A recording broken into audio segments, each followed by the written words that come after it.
Welcome to the VR Fitness Insiders podcast for the creators who are building the future of the VR and AR sports and fitness industries that will revolutionize the way the world will play sports, work out, and get fit. With your hosts, Preston Lewis and Ryan DeLuca, the founders of Black Box VR, who are building the world's first full fitness VR gym and bring decades of experience from creating some of the largest fitness technology companies in the world. They're bringing together the best and brightest minds to help you and your company succeed in the VR fitness revolution. All right, welcome to the VR Fitness Insider podcast. Today we have Naysy on the show, who is a YouTuber and Twitch streamer best known for her Beat Saber and virtual reality videos. She has 71.8 thousand followers on Twitch, 735,000 YouTube subscribers, and 2.1 million followers on TikTok. Naysy, thanks so much for being here with us. Hey, thanks for having me. I'm excited to be here. Well, why don't we start off with you just giving our audience a quick intro into who you are and your background. Yeah, I'm Naysy. I'm a content creator, which means I create content on different platforms. YouTube, I do like tutorials and just fun videos, and then TikTok and Instagram, Facebook, all of them. But most well known for my Beat Saber videos, like mixed reality content where you look like you're in the game. You do such a good job with those. They're just so cool. And those get like hundreds of thousands of views and super cool. Production is amazing. It's not something people have seen a lot of. So I think people are like, oh, what is this? Yeah, people always get interested.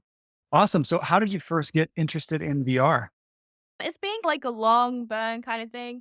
Previous to being a content creator, I was working in game development, doing marketing, and someone there was like an OG VR game developer. They made Lunar Flight. So they were like really into VR. They're like, let's make a VR game, trying to convince the studio head. So he was always bringing VR into work and like getting to test it out and stuff. Eventually, a game came out called Rick and Morty, which I was like obsessed with Rick and Morty at the time. And so I borrowed a friend's HTC Vive that he wasn't using. And I was Twitch streaming at the time. I was just kind of streaming after work and got into streaming VR games once a week. There weren't really any games. It was like early days. It was kind of fizzling out a bit. And then I was working with 2K for like Borderlands content, and they sent me a PlayStation VR to promote Borderlands VR. Played Borderlands, like, it's okay. But then I discovered Beat Saber. So then I like fell in love with Beat Saber. I'm like, oh, I can't do much on the PSVR. I want to like explore modding and all this stuff. So I got an Oculus Rift. Completely fell in love, learned how to do the modding to get custom songs, and then learned all the mixed reality stuff. Because I had a couple of friends that were creating mixed reality content. I'm like, oh, I need to do this. So yeah, I went and bought the big green sheet and everything and learned how to do all the software, and it kept just like evolving from there. So yeah, it was an addiction. I love it. Yeah. That's so cool. Was that kind of the first mixed reality videos you did? Yeah, I think so. I think there were a few others at the time, but yeah, Beat Saber is just such a good fit for mixed reality. What's so fun is watching your videos, and the first thing you notice is one, obviously much better dancer than Preston. Not as good as me, but yeah, all right, than most anybody. But just how active you are, you know, you're moving around. Like sometimes you see those Beat Saber videos, right? Where we would tell people like, hey, VR is great for exercise, like Beat Saber. And they're just like little wrist movements, you know, and we're like, no, you got to like really dance. In your videos, you can really see that you are getting a great workout. And even in some of the videos that you're talking about, the more difficult ones, you're like, I'm going to be sore tomorrow. It's going to totally like kill me. Tell us a little bit more about how VR helps you and other people to exercise, and what are the benefits of that type of exercise, using VR for exercise versus treadmills and ellipticals and things like that.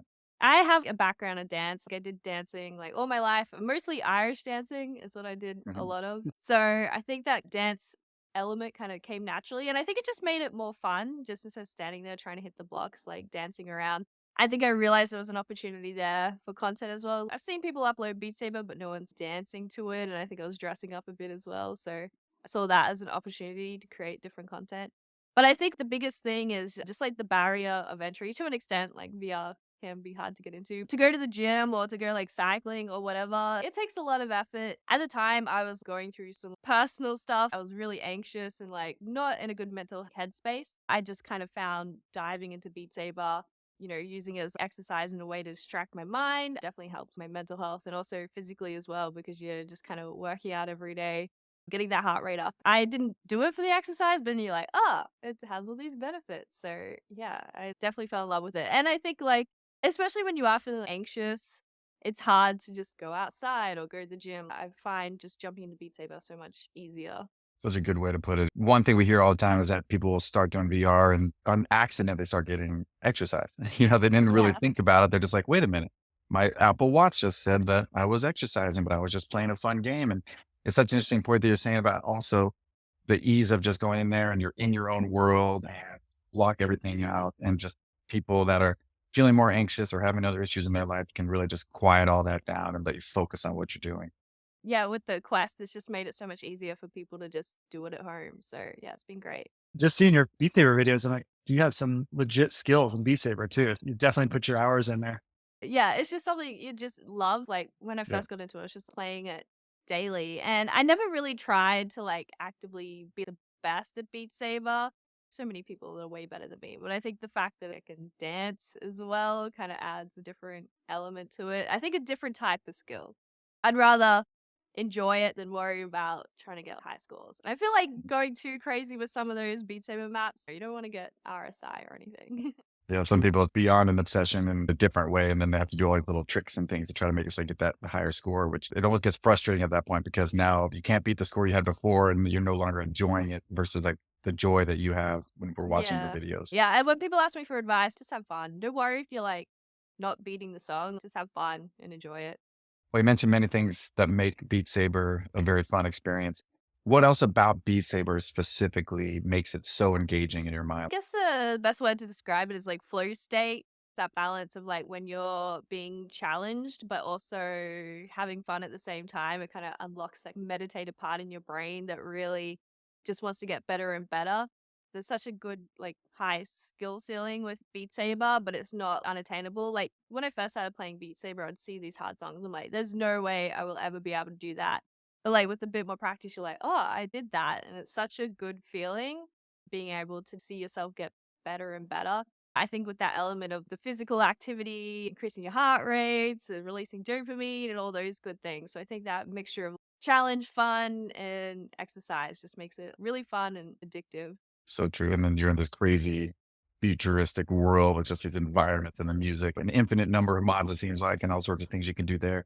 And all the different custom songs. Like, I've saw some of your videos, like feeling sorry for some of the PSVR users, even Yeah. Quest users that don't, that do the modded version. But there's so Yeah. many maps, it's almost infinite. If I just had the same like 30 songs or whatever they have now, I probably would have given up ages ago. But the fact there's just such a massive modding community where you can just download pretty much any song you want or check out these really interesting maps. Like they do these crazy things with lights and visuals, and it's insane what they do now. And then there's other niches like the dance niche has gotten really, really big where people design maps to go along with the song or to match the dance moves of a film clip or something like that. That's big in the K-pop community for Beat Saber. And then Fitbeat is like, I guess, the term for fitness Beat Saber maps. That's getting bigger and bigger now. Within like the Beat Saber niche, there's all these little niches of different maps you can play depending on what you like to play. One thing just for our listeners is what you're bringing up is the user generated content aspect. You mentioned the longevity of the title, in your opinion, has been extended by this UGC. So I think that's a good little point. Yeah, definitely. Beat Saber wouldn't be as big as it is now if it wasn't for the custom songs elements. It's not too easy to do on Quest. It's really, really hard to do on Quest. But other similar games like O-Shape and Synth Riders make it a lot easier. I don't think their custom song community is as big, but they're definitely like great games as well. And it's a lot easier to play custom songs on those games. The thing we always say about fitness is, it's very simple as an idea to just work out. You get all this great benefit. But the difficult part is adhering to it over a long period of time and being consistent with it and making a VR game that has a longevity. It's a different type of challenge for game developers because you can't just beat the game and be done. And if somebody sticks to it for a couple months, that's great. But like, how do you get them to have something that they can stick to for life? And that's something we really think about at Black Box VR with our gyms is how do we make it so that it's infinitely replayable, that things are changing all the time. And it's such a good point about modding, community, UGC. Because if you're not thinking about that as a fitness or sports game, you're going to have a pretty short period of time where people are going to be able to play it. Yeah. I think, yeah, the more people are like jumping back in and enjoying it, the more they're going to share it. There's always free advertising. So, I think the other point too on Beat Saber specifically is, yeah, everyone has their own opinions, but Beat Saber compared to Supernatural and also what we're doing at Black Box VR is that trying to make it first fun and playable based on the game mechanics versus kind of the whole fitness in the front. So like the unintentional kind of fitness. So Beat Saber on the spectrum is obviously the unintentional fitness. Like you're dancing and flailing around, but you're in that flow state and there's no trainer there talking to you, breaking that flow. Whereas Supernatural has an actual trainer talking to you and makes you focus more in a negative way. It makes you focus more on the fact that you're actually working out. That's one thing we try to do as well, as you brought up the flow state, is trying to keep people in that kind of fun, engaging game aspect, but still have the fitness programmed into it, but not having that be as top of mind as maybe a Supernatural. Yeah, definitely. Like, it's a shame, Supernatural's not available in Australia, so I haven't tried it out. I might have to try a VPN trick or something. But yeah, I think with the flow state as well, I played a lot of other fitness VR rhythm games kind of thing. I think, yeah, it's something you also have to make sure you do well. Played ones where it's not on the beat, like the timing's off, and that's going to ruin your vibe and flow state and everything as well. Most of the songs are really good, but occasionally you get some songs that are like, oh, this is offbeat, and yeah, it takes you away from that enjoyment a bit. Obviously people watch your channel. It's very entertaining, informative, and just an exciting experience. But also people are seeing the exercise. I'm sure you're getting feedback from people that are saying like, this has encouraged me to try these games and it has helped me to become more healthy and fit. What type of feedback specifically on the fitness side do you get from people when they're watching your videos? I guess the positive ones are people like, oh, I got into this game because of you. Like that one's always really good. But I like love the ones from older people, like moms or dads or even grandparents message me and be like, I got into this game and I've lost all this weight because they'll buy it for their kids or they'll see my video and like want to check it out. And then jump into Beat Saber. And I think that's been really cool because I think people think, oh, VR is like a gaming thing, but I think it's got all these other lifestyle elements that I think are really great and people don't consider. Because I know I got my mom into VR stuff as well, into Beat Saber, she really likes. And I think usually there's like, gaming, whatever, not interested. And you're like, no, you got to try it. So I think, yeah, it's not just for like gamers, it's, yeah, for everyone, which I think is really cool. I'm sure the number of people that you've inspired to pick up a headset and to start exercising without maybe that being the intention, the amount of lives that you've changed and helped, it's got to be almost countless with how many people are following your videos. And so it's just quite an inspiration for us. I love to see it. I think, yeah, seeing other creators come through as well, focusing on like sharing their story about how like Beat Saber's changed their life. Yeah, they want to really push that fitness element as well. I think that's really cool. One of the things that you mentioned, I think we talk a lot to our guests about, and the whole industry is having a hard time with, or has struggled with, at least in the early days, is getting the actual adoption of the experience of the headsets, of the hardware, getting into these experiences. And so I guess it's more of a thank you to you than anything, but the fact that you have created all of this MR content. Beat Saber MR content is some of the most kind of viral VR content out there. So thanks on behalf of not only Black Box VR, but the whole industry for all the content you have done, for sure. I'm sure it's definitely gotten people interested in just trying it out, which is a huge hurdle. Thank you. Yeah. Well, I guess, it's not just me. I think Live, like the mixed reality software has Yep. like been such a game changer. Cause I think I saw that viral clip they posted like years and years ago of the girl playing Beat Saber in mixed reality. And I was like, oh my God, like this is so cool. Definitely something I wanted to do. So many other content creators have jumped on board and shared it as well. I think it helps like translate what VR is a bit better, like the mixed reality, because usually it's just like a shaky camera, and I think it's better now, but at the time it's like very shaky camera. But I think because Beat Saber is stationary, you can just watch it and understand the game mechanics, and I think most people go like, oh, that's cool, like I think I could do that. I think mixed reality's been a big game changer. For creators that want to also create VR fitness content, kind of more physically active content, obviously, like you just mentioned, mixed realities is a critical part of it because being able to really show it versus just the headset or a separate webcam kind of thing. What other tips would you have for people on how to best create that type of content? I guess finding something different if you're like wanting to create content around it, like how can you add value to the space that's already there? And I think understanding what people want or enjoy about the content as well. Like, are you creating a service for your viewers? Or are you like just creating like entertainment and stuff like that? So I think just understanding what the hook is and what are you adding to the space that's already there. Next question is, what advice would you give to VR fitness game creators to help improve their chances of success? We talked a lot about Beat Saber. We talked a little bit about flow state. We have seen your other channels that are very popular that aren't just Beat Saber. So kind of what have you picked up over the years as far as some nuggets that you can help our audience, some of the game creators, for them to consider as they're trying to improve their chance of success, whether they're working on like a bigger title or an indie title? Yeah, like I see a lot of indie. This is gonna sound biased because I come from like a marketing background in game dev, but I just see so many game studios just not marketing their games like enough or not early enough. Like I'll get an email the day of the launch being like, "Hey, can you promo this?" And it's like, I'm busy. And I think TikTok has been just such an amazing tool for any creator that you can just create really easy content and it has the potential to go viral and you can just reach so many people. Game devs have been on there just kind of day-to-day stuff or even just talking about their game or just joining in fun little memes and stuff like that. I think marketing your game is so important. If you have the best game or app or fitness app or whatever in the world, if no one knows about it, then they're not going to find it. And I think you can't just rely on the platforms to promote your game because that is a really big deal if they can, but just getting on the platforms can be really hard. So trying to build an audience yourself and getting that feedback early on can really help you with that development process. Marketing early on as often as possible. And it doesn't have to be super like high quality. It can just be super casual and you just keep experimenting with stuff. Same with like content creators. You just experiment with stuff and be like, oh, okay, this worked. Or people asking questions about this. I'll make content around that, answering that question that they ask. So TikTok, because it's just so constant and fast moving, it's a good way to experiment with your brand and what works. From there, you can then go on YouTube with a clear idea of like, this is what I'm going to do, this is what I'm going to create content on and make that more high quality stuff. Just create content, see what happens. But I think, yeah, I see so many developers not do enough marketing or not early enough. And I think you're missing out. Such a hard part because a lot of times developers are more, developers and not marketers and Yeah. salespeople. And there is this idea that just if you build this great product, it's just going to kind of sell itself. But we all know that that's not the case.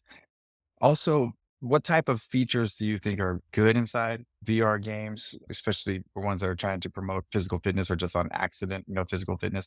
What kind of things would you maybe avoid that you've tried some games that you're like, oh man, this is just not good because of certain mechanics or something like that? Yeah, I think with fitness, especially rhythm stuff, like it needs to be pretty polished and feel good. I've definitely played ones where you feel like you're not hitting anything, it just doesn't feel good. So getting that down, I think, is just so important. In terms of stuff that I really enjoy from VR fitness games is the leaderboard. There's a leaderboard in Beat Saber, but I think Les Mills Body Mhm. Combat have an active leaderboard where you can see yourself moving up the ranks, and that like motivates me so much. I think that's a really good implementation of that.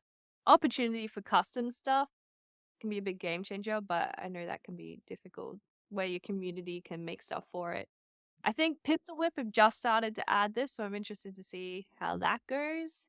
So I think it's just making it as easy as possible because if you start to make it too hard, people don't get involved.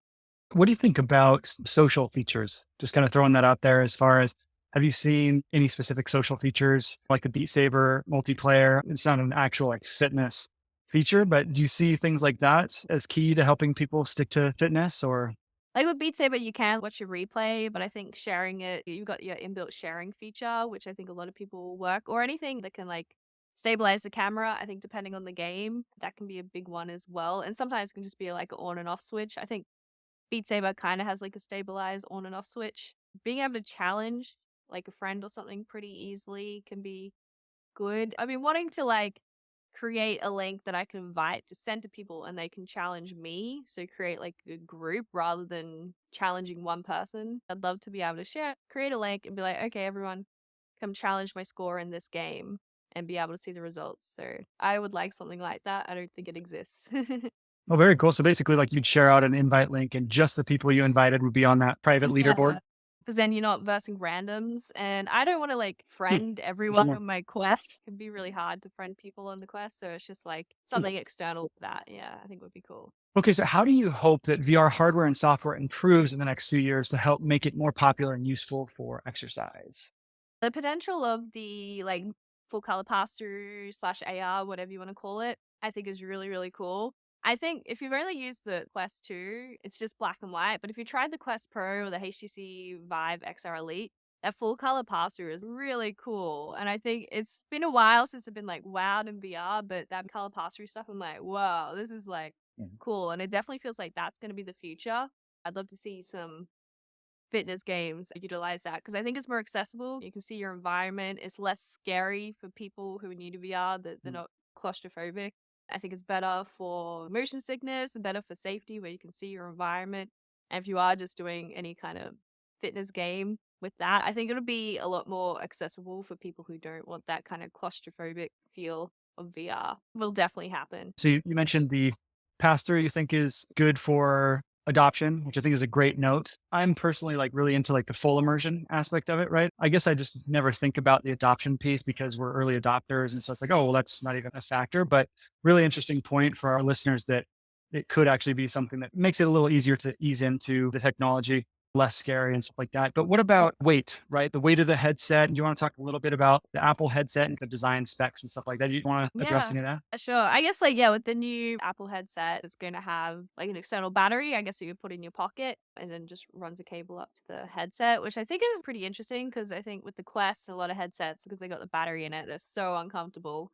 And they've tried different things. I think some have it at the back. They've tried different stuff, and VR headsets are just so uncomfortable. Like if I don't have a different strap or something after an hour, I'm like, I just want to get this thing off. So that's why I opt for PC VR a lot of time because I just find it way comfier. So if Apple can remove that battery element, which adds a lot of weight, hopefully it'll be a lot comfier. And I think that'll help with adoption as well. Yeah, better eye tracking stuff, which is like less strain. So yeah, hopefully we'll see. I think the big question mark we all have is like, what's the software experience going to be like? Because Apple's obviously known for great software. Are they going to copy what's currently out there? Will it be kind of like that? Or will it be something that just is amazing to us that becomes the new best practice Yeah. going forward?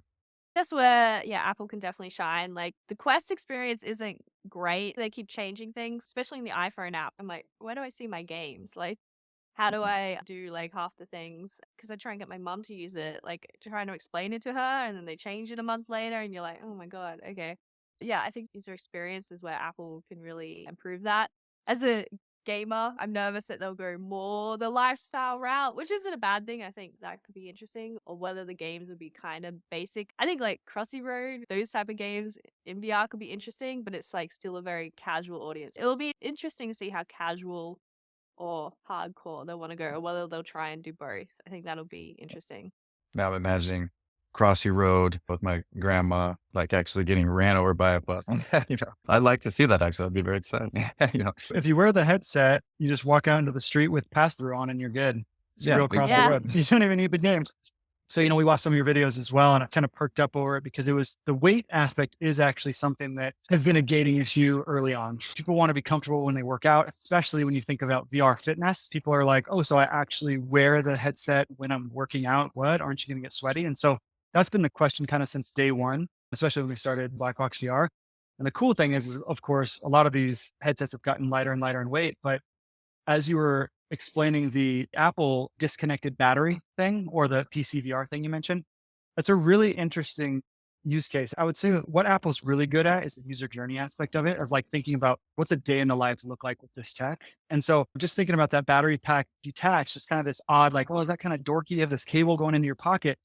But then if you think about it, as I was watching some of your videos, it was like, well, that's kind of what the iPod was on your arm when you go running, right? Like the cable is just your headsets in your ears. That's a really interesting use case to detach that, make it way more comfortable overall. That's going to make it comfortable for like whether it's meditation or just passively viewing stuff. I think the biggest thing that Apple can bring might just be making it cool. Nobody really looks that cool wearing a VR headset. Looks like it looks cool when you're in it, and it looks cool when you're doing things in there. But if they could just make it so it's no longer this like dorky thing and it's like this, I want to have this, I want to be seen with this, that would be huge. I think what they'll probably do is get like celebrity endorsements and musicians, of course, and people that are creating content with this where it's like, oh, this is like the cool thing now.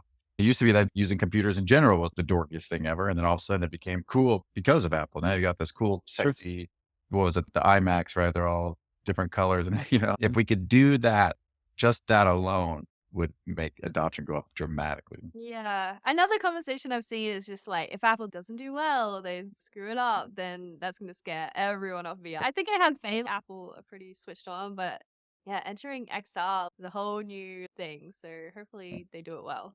The other point with Apple in general is that they're really good at the ecosystem tie together. And over the years, they've been investing in these ecosystems. And it's really interesting to think of how that will also elevate the experience. If you imagine Apple Music, the biometrics coming in through like the Apple Watch, they already have existing Apple Fitness Plus trainers, potentially the lighter form factor, I think just the fact that it's all tied in as well. I imagine myself as, of course, as an early adopter, but also as someone that like just loves tech and honestly is kind of a fanboy of Apple in general. But just thinking about if they tie all those things together, it's going to feel like, of course, still an expensive $3,000 headset, but something you can see yourself using, not just for a novel kind of temporary experience, I guess. Yeah, definitely. Again, like people hate Meta. There's a whole other bunch of people that hate Apple because I think they hate that whole locked in ecosystem. So I guess, yeah, they're probably going to make you need an iPhone and an iCloud account to use it. So it's going to be that whole argument. There'll always be those naysayers. What's next for your channel? What's the next couple of years look like for you? I'm kind of at a point where I've like spent a lot of time on Beat Saber and creating entertaining content. I want to help people a bit more, whether it be through tutorial stuff or just informational news stuff. I'm trying to explore ways that I could support game devs better because there's so many cool games. I struggle to just keep up and cover everything. So yeah, exploring ways to share more of that stuff. There's so much cool stuff happening. I get excited and I'm like, oh my God, I don't know where to focus. It's a good problem to have, I guess. We need to get you over to San Francisco to our gym at Black Box VR.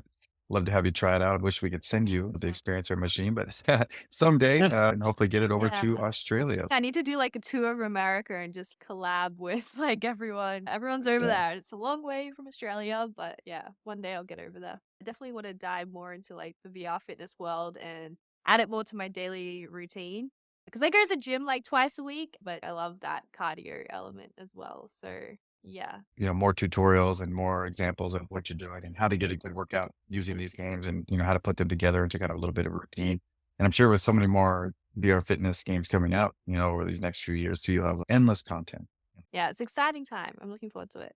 Awesome. Thanks so much, Naysy, for joining us and sharing your story, insights, and passion for creating content and helping push the VR, MR fitness world out there. And for any of you in the audience, if you'd like to get in contact with Naysy, probably can just visit one of her wildly popular channels, but we'll also put her stuff in the show notes. So thank you so much. Thanks for having me. This was fun. Thanks for listening to the VR Fitness Insider podcast. Do you know of anyone that should be on our show or have feedback? Don't forget to email us at podcast@vrfitnessinsider.com and follow us at VR Fitness Insider on Twitter, Instagram, and YouTube. You can also join our Discord channel. Until next time, keep creating and dreaming up the next big thing that will revolutionize the world of fitness.